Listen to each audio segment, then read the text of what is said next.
আচ্ছা, আমাদের পূর্ব মেদিনীপুর জেলা পরিষদের তরফ থেকে আমরা আমাদের যে হেল্পলাইন নাম্বারটাকে সেটাকে ডেডিকেট করছি আগামী কয়েকদিনের জন্য। বিশেষত অন্যান্য পারপাসেও ওটা অ্যালাইভ থাকবে। তার সঙ্গে অবশ্যই যেটা হবে যে সরকারি যে বিভিন্ন স্কিমগুলো আছে, বিশেষ করে বাংলার বাড়ি বা অন্যান্য যাবতীয় যা আছে, যে কোনো সরকারি স্কিম, সেই ক্ষেত্রে যদি যেটাকে আমরা কোট অ্যান্ড কোট বলি কাটমানি বা এই ধরনের কোনো শোষণ যদি শিকার হয় যারা বেনিফিশিয়ারি, যারা জেনুইন বেনিফিশিয়ারি, সেই সব আমি বলবো যারা অনেকটাই ইকোনমিক্যালি চ্যালেঞ্জড গরিব মানুষ, হ্যাভ নটস, তাদের তরফে যদি কোনো কমিউনিকেশন আমাদের কাছে পৌঁছয়, আমরা এমনি নজরদারি চালাচ্ছি, যদি সেটা আসে বা কেউ যদি একটু কষ্ট করে আমাদেরকে কোনো একটা অডিও ক্লিপ পাঠালেন বা একটা ভিডিও ক্লিপ পাঠালেন, যেই হোক, হুএভার ইট ইজ, এটা তার যা র্যাঙ্ক পোর্টফোলিও যেটাই হোক, যা দলমত নির্বিশেষে যাই থাকুক, political affiliation, they will be instantly arrested.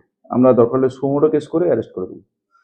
All we need is some information and some ব্যাকআপের জন্য একটু এভিডেন্স, সেটাই বলার ছিল। ধন্যবাদ।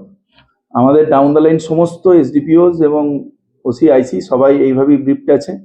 আপনাদের পরিচয়ও গোপন থাকবে। আমি রিকোয়েস্ট করব যারা বেনিফিশিয়ারি আছে তারা যেন কোনো একদম নির্ভয়ে, ইউ শুড ফিল ফ্রি, কোনো রিল্যাক্টেন্স, কোনো দ্বিধা রাখার দরকার নেই। দরকার হলে পরিচয় গোপন রাখবো, আমরা সুমোটো কেস স্টার্ট করবো। আপনি শুধু একটু আপনাকে যে চাইছে তারা একটা অডিও ক্লিপ বা ভিডিও ক্লিপ একটু বানিয়ে ফেলুন, তাহলে আমাদের খুব সুবিধা হবে অ্যাকশন নিতে। আর যদি আপনি এসে কমপ্লেন করেন তারপরে তো ডেফিনেটলি আমরা যা লিগ্যাল অ্যাকশন আছে নেবই।